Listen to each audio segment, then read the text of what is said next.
With page 1, we're just going to do a few of every type of problem just to get your feet wet so that you can do some of these on your own. Starting with number 1, we first identify our operation. We got multiplication. So that pretty much means we can factor and go. Now, is there anything to factor here? Nope. We've got monomials, which you can just mince up or start cross-simplifying. So if you want, you can join these together. Put a little multiplication sign there, little multiplication sign there, and then I can just mince up whatever cross simplifies. So I'm going to go ahead and take a 3 out of the 12 and the 3, which will leave me with a 4. What else can we take out? X squared and x squared. We can take a y out, which will leave me with 1y. Ooh, but then that other y crosses off. It's getting kind of messy. Let's see what we got left. We've got the 4 and the 2x, which leaves me with 8x on the top. And then on the bottom, just that scuzzy little 5. Wait, 5 what? 5. Nope, that other y canceled. Where did it cancel it? With this y up on the top, so I've got a y here and a y there. So y squared cancels out with that y. You can cancel within one fraction because y over y is 1. You can also cross simplify as long as they're joined by multiplication. So 8x over 5. So that is one example of multiplication. So monomials you can mince up. With binomials and trinomials, looking at number 2, these are also joined by multiplication, but from the get-go, I would go ahead and trap. All those trinomials and binomials. Trap. Join these with multiplication, join those with multiplication. Currently, there is nothing to cross-simplify. However, what should I try to do with all those quadratics? Factor them all. Hey, how are we going to factor that first one? Take out of it. GCF. So x minus 2. The next one, product of 3, sum of 4, x plus 3. X plus 1. So there's the top, factored. On the bottom, product of 1, sum of 2, x plus 1, x plus 1. And then x squared plus 3x, take an x out. We get x plus 3. What can I cross off?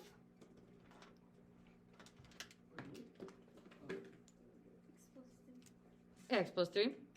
X plus 3. What else? X plus 1, x plus 1. X and x. So what we are left with is x minus 2 over x plus 1. Can I take those x's out with each other? No! Trap. That is your final answer. It would not be counted wrong without the parentheses, but just to avoid oversimplifying in the wrong way and taking out those x's with each other, you may want to trap those in parentheses. So multiplication's easy. We factor, we cross things off. Taking a look at number 3. Trap. Our operation is division. Keep, change, flip.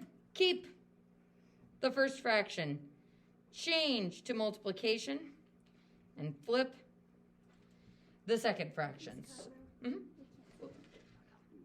So what I would do is change it to multiplying by the reciprocal, x minus 3, x plus 2, and completely cross that off. Keep the first fraction, change the sign, flip the second fraction. And now it's a multiplication problem again. So factor and cross things out. Product of negative 22, sum of negative 9. Let's see, x minus 11. X plus 2. Product of negative 24, sum of 5. X plus 8. X minus 3. And then times x minus 3. X plus 2. And I can cross off some stuff. We get x plus 2 and x plus 2. X minus 3 and x minus 3. And what we're left with is x minus 11 and x plus 8. Folks, when you start slashing things, make sure I can see the original factors. You'll get partial credit for showing me that you knew how to factor, but maybe that you forgot something or didn't cross simplify correctly. So showing your work and making sure I can tell where everything came from is important on these. Also on the test, I am going to ask that you put boxes around your final answers, because these are kind of a doozy to check. So please get in the habit of doing that on the review as well. So folks, with this in mind, I want you to try number 6.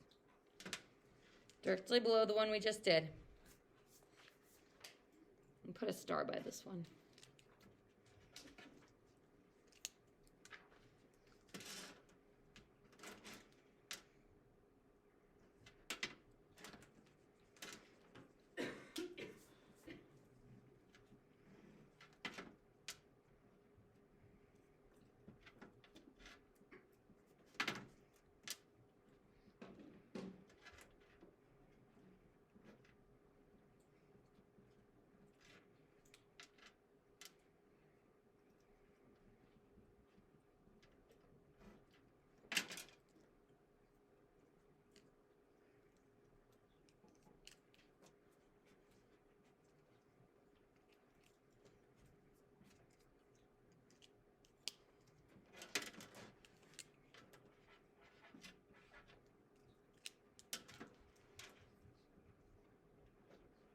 The final answer should have no variables in it.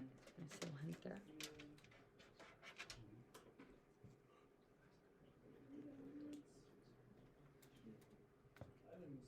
Let's see how we're doing on this one. So I wanted you to put a star by this one because look at how much the GCFs affect this. We have to take a 3 out from the top quadratic.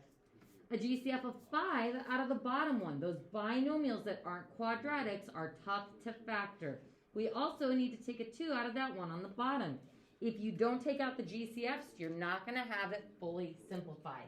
Then, after we take the GCF of 3 out from that top numerator, it's a bit redundant, the top first numerator, then we can factor it as difference of squares. That leads to a whole mess of canceling. We're left with 3 over 5 times 2, or 3/10. So folks, that is multiplying and dividing in a nutshell. Multiply, factor, and start crossing things off. Division, keep, change, flip, then factor, and start crossing things off. So on the next page, we take it up a notch.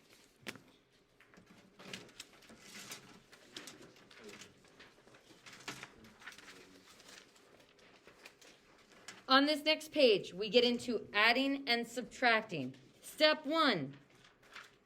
Find the LCD.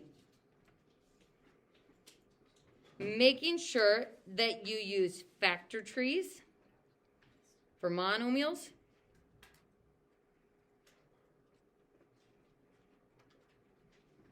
And GCFs and other types of factoring for others. For binomials and trinomials. Oops, there you go. Step number 2, creative forms of 1 to get to the LCD.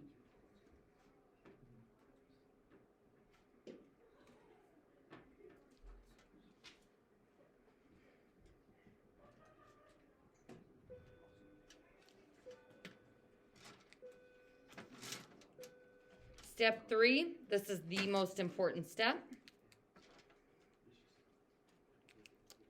Distribute or FOIL the tops.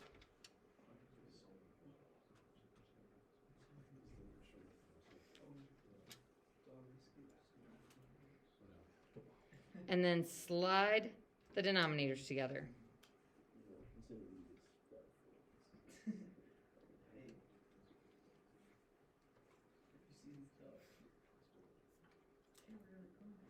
Step 4. Add the tops over the LCD. And then the whole goal is 1 fraction, which you should try to simplify.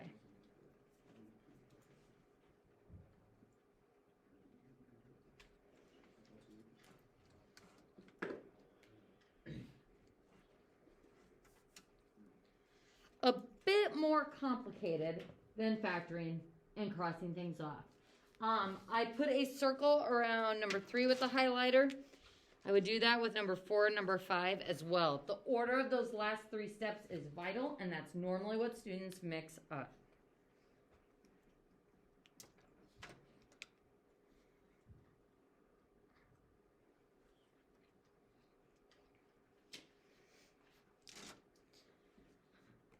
So we're going to go ahead and try to apply this process, I guess, to the first problem. We've got 5 over x plus 2 over 3x squared.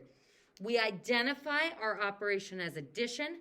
That's when we have to have a common denominator. So looking at those, and this is how I will have you do it on the test as well, you will need to explicitly state the LCD for 1, partial credit, and to show me that you knew to find the LCD.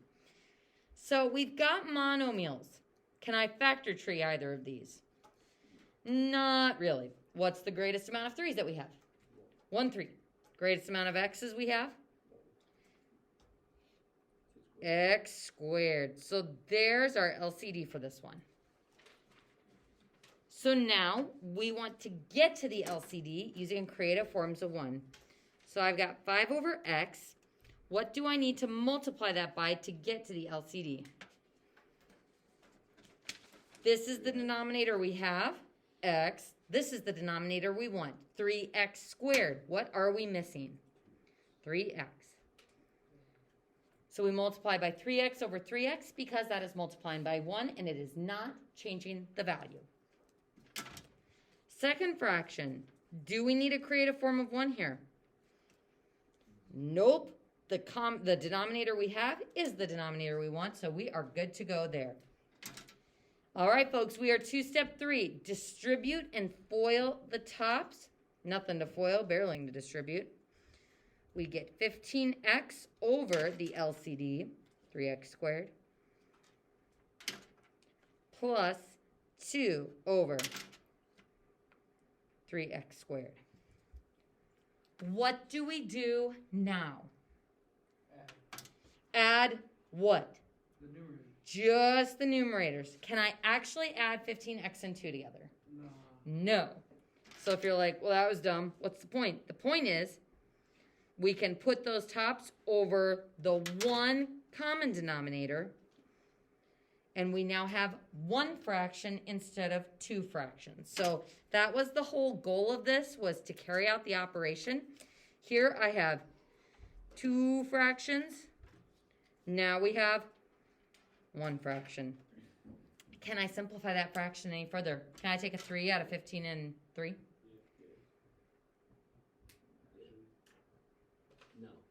No. Trap that binomial in parentheses. There is no GCF that I can take out, so nothing to factor, and thus nothing to simplify. How's the final answer? I thought there was more. That's it. What about the next page? Is there more? Is it complex? Let's go ahead and try number 12. First, we identify our operation. Oh, there's a negative. What do we do with those negatives? Move them to the top. So I'm going to change it to a plus and float it with the numerator of the second fraction. What do you want to do to find the LCD on this one? What should we do first? Factor x plus 2, x minus 2. The greatest amount of x plus 2's I have in 1 fraction is 1. Greatest amount of x minus 2's I have in 1 fraction is 1. You have to state the LCD. That's what I'm going to make you do on the test as well. I'm going to turn you loose on this one. See if you can take these 2 fractions and turn it into 1 fraction.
Let's see how we're doing. First fraction, we've got 4x over x plus 2, x minus 2.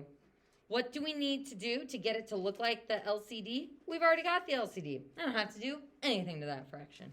Next fraction, we've got negative 3 over x plus 2. Now this has x plus 2, but we need the x minus 2, so that's what we use as our creative form of 1. So times x minus 2, x minus 2. Now what? Distribute, distribute, slide the denominators together. So 4x over x plus 2, x minus 2, plus negative 3x, positive 6, all over, sliding those denominators together, x plus 2 and x minus 2. There is no need to FOIL that. It's only on the tops that I'm adding and combining my like terms. So leaving the denominator in factored form allows you to kind of bypass any extra simplifying you might be able to do at the end. So from here, we add the tops together. Do we have any like terms? Yep, 4x minus 3x is just x. So x plus 6, can't factor it, trap it. All over x plus 2, x minus 2. Anybody have any questions on that one? Or the progression of the steps?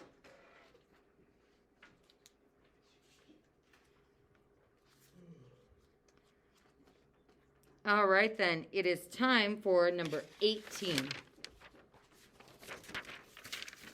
going to give you a few minutes to find the LCD and to do the setup for this one. 18.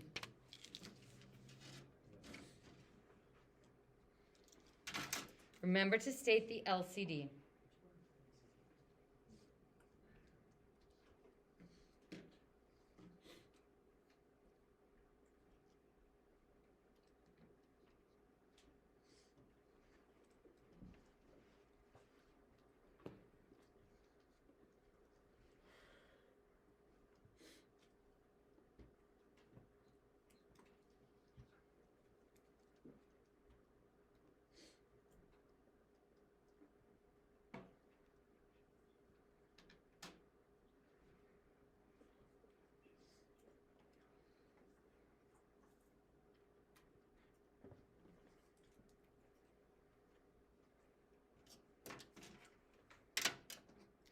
First, identify your operation. It is addition, so we will need to find a common denominator.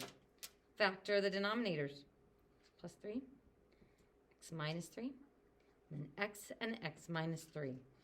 All right, folks, so when we say what's the greatest amount of each factor that I have, that monomial x is its own factor. The greatest amount of x's that I have is x. The greatest amount of x plus 3's that I have is x plus 3. And the greatest amount of x minus 3's we have is x minus 3. So kind of a heftier LCD for this one. We've got x, x plus 3, and x minus 3. The setup, our first fraction has x over x plus 3 and x minus 3. This is the denominator we have. That's the denominator we want. So we need to multiply by x over x. Second fraction, we have 3 over x times x minus 3. Denominator I have, denominator x. We've got the x minus 3. We're missing the x plus 3.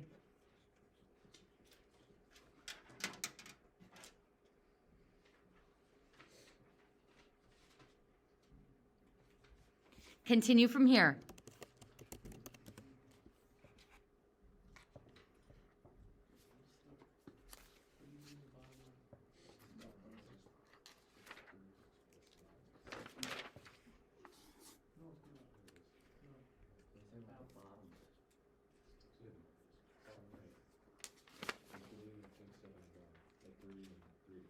It'd be like x squared minus 3x. X squared plus 3.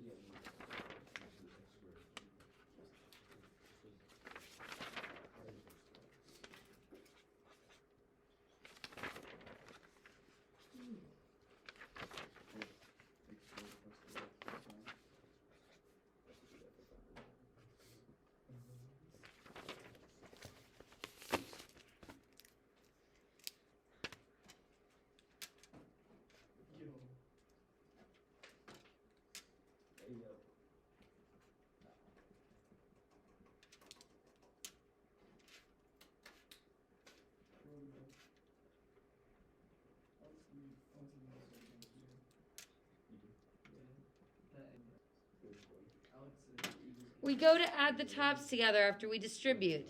Do I have any like terms? I do not. Now, once you get to here, what should we try to do with the top?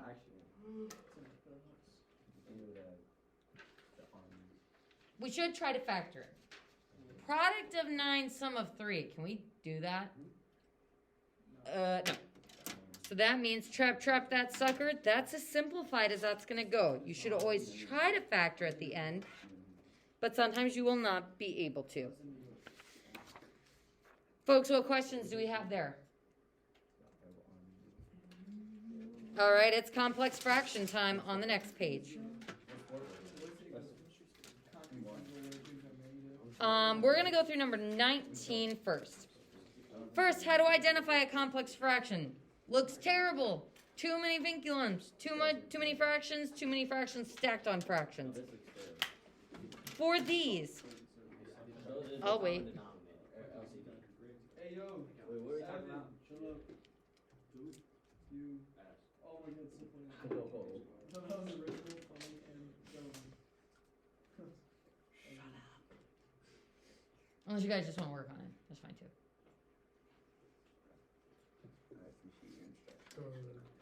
Complex fractions. First, we simplify the top of the fraction. Then we simplify the bottom of the fraction.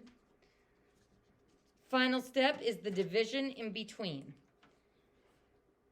Now, that division is eventually going to change into keep, change, flip. But the order of these is we need to simplify the top first. What operation do we have on the top? We've got addition. So, just like the problems we did on the previous page, we need to try to find a common denominator. This is 3 over 1.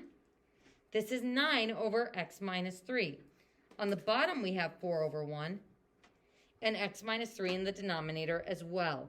The LCD for both the top and the bottom is x minus 3. Sometimes they'll be the same, sometimes they won't, but when they are the same, you will be able to cross off more at the end. So LCD, x minus 3. So just like on the previous page, I'm going to need to multiply this fraction by x minus 3 over x minus 3 to get that to be the common denominator, and the bottom one by x minus 3 over x minus 3. Distribute, and we get 3x minus 9 plus 9 over the LCD. I skipped a little bit of work there. I distributed and I added in one step. So that is now my new top fraction.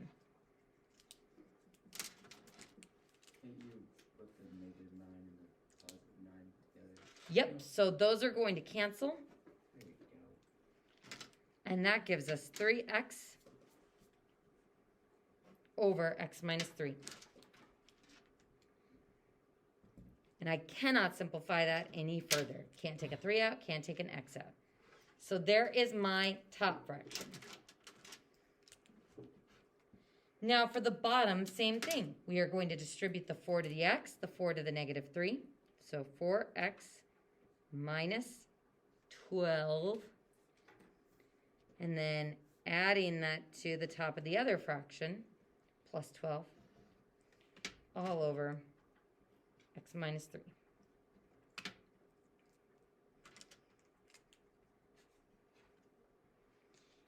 The 12 and the negative 12 will cancel. And we have 4x over x minus 3. So the top of this complex fraction we have simplified to one fraction. The bottom we have simplified to one fraction. Now it is time for keep, change, flip. Keep, change, flip. Keep the top fraction. 3x over x minus 3. Change the division to multiplying and flip the other fraction. So x minus 3 on the top, 4x on the bottom.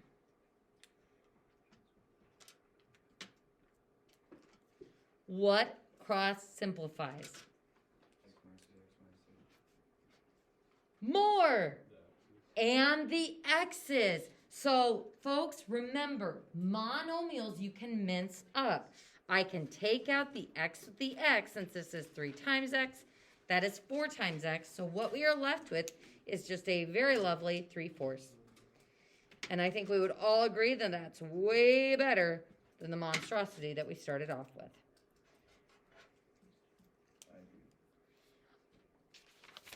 Any questions on where any of that stuff came from?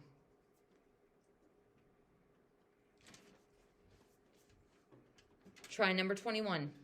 I'll leave this up here.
When you are done with 21, there's the answer. Just check yourself. The one thing that is a little bit complicated about this one is shifting the negative up to be with the 1 here. The other thing is sometimes students will try to say 1 plus 1t is 2t or just 1t. So just be aware that those are not like terms, so we can't actually combine them together. How'd you get that? Nah. Wait, why when you add them it's not 1t and I have $1 minus 1 turtle. Not like terms. On the bottom, $1 plus 1 turtle. So because no, go ahead. no, I'm talking about like wouldn't it be 1 over t plus negative 1t over 1t? Wouldn't that be top? Like, and then you flip Say that it. one more time. Okay, so after I flip, I had negative 1t plus 1 over t times t over 1t plus 1. Yep, that's the same thing. You just have the order flipped around, so you can have negative 1t first in front of the 1. So this would be the same as, let me write that down. I know, but then how do I get 1? Negative 1. So you have negative 1t plus 1. That's the same as what I have on the top. And then over t plus 1. She says it 1 minus 2 instead. Yeah, and then I cancel them out. But we can't because this is a negative 1t, so these aren't exactly the same. But shouldn't you like flip and change after you get that? So you're saying if we pull a negative 1 out of that? No. So I got that, right? And then I flipped them. You don't flip it. You tried to keep change flip here? No. So I had those, but the numerator was over 1, and the denominator was the denominator was another fraction over 1. Okay, so if you take this and you keep change flip it, you'd keep this, and then you change it to be multiplying by the reciprocal, which is this, and that t plus 1 is still in the denominator. I don't even know what you're saying. What? Can you look at this?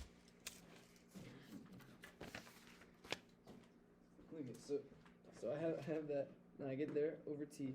I have this over t. I flip. You crossed off those from the binomials, which you can't do. You gotta trap that one, trap that one. You can't take out that t with that t. Alright. So always trap those binomials in parentheses, so we can't take out this one with this one or that t with that t because this is a binomial, so trap those in parentheses. Folks, the last thing that we're gonna go over is solving. So turn the page. Oh, it's a dynamite one, huh? Dynamite.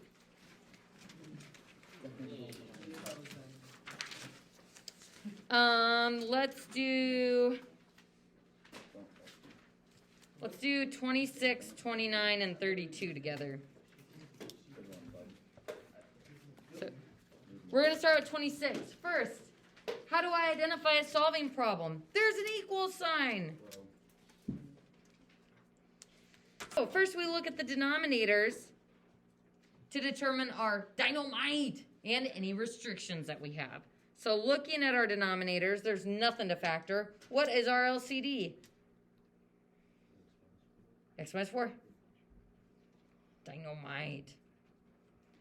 So what restrictions do we have on X? Same as what we did with graphing. What's the one thing X can't be equal to? 4. So as long as my final answer is not 4, we won't have any extraneous solutions. So now, what do? We multiply all three fractions by the LCD. So I'm going to lay down my dynamite. I'm going to show it the long way first, and then I'm going to do the shortcut later.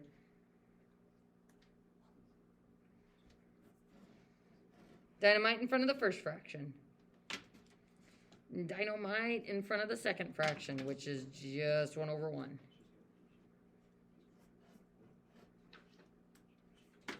Dynamite in front of the last one.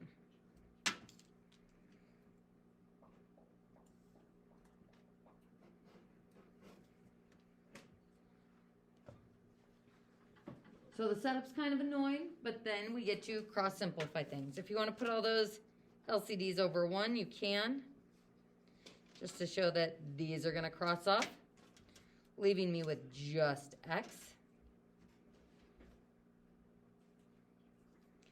Next fraction, the 1's cancel, I guess. It's not really anything to cancel out. We're just left with X minus 4. Folks, take note.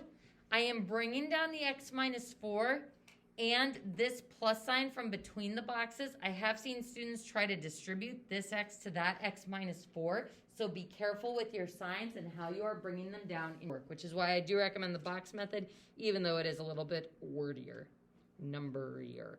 The X minus 4's canceled. We get a 4 on the other side of the equal sign. All right, folks, how do I solve this? Just do it. Combine your like terms. X plus X is 2X. Add that 4 over. 2X equals 8. Divide by 2. X equals 4. But what do I do before I put a box around it?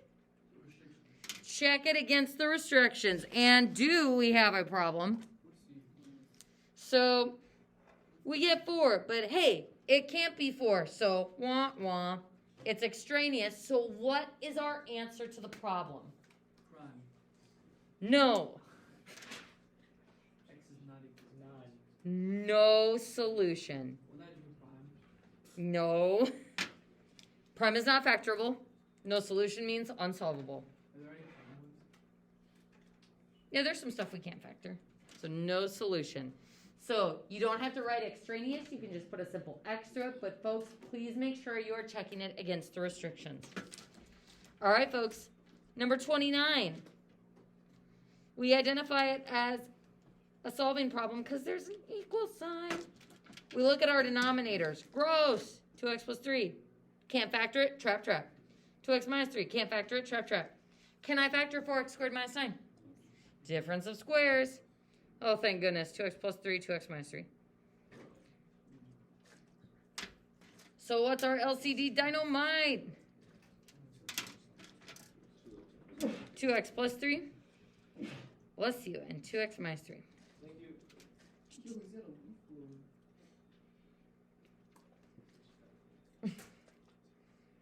So we've got 2x plus 3 and 2x minus 3 for the LCD.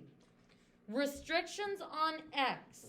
Some students can do this in their heads. If you're like, I absolutely cannot do this, set 2x plus 3 equal to 0 and solve for x. 2x equals negative 3. X equals negative 3 halves, but that's what it can't be equal to. Restriction number 1.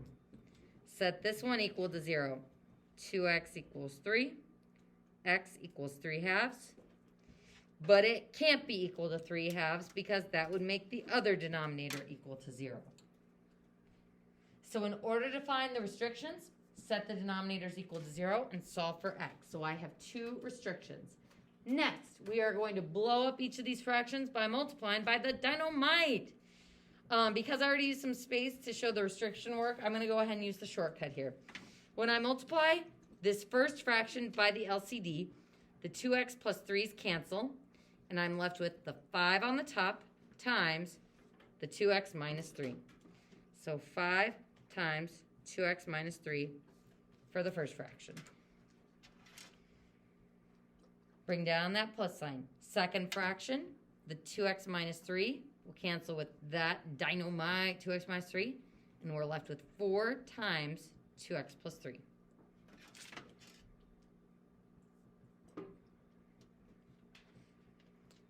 In our last fraction, everybody cancels, and we're just left with that numerator of 14x plus 3.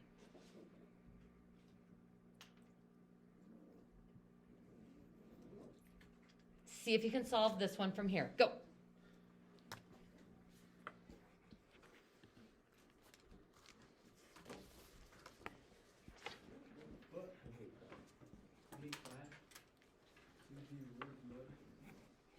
We get up 40, right?